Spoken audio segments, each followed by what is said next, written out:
Hi, good morning mga master. Magbuo tayo ngayon ng makina.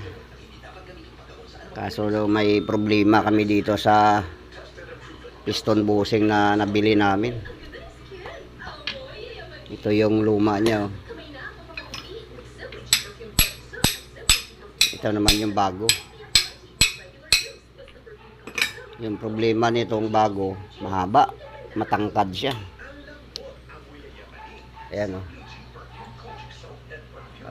Matangkad yung bago kaya hindi may pasok yung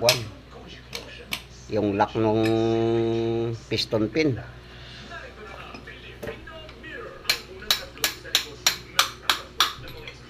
For BE1 pala to na makina mga master.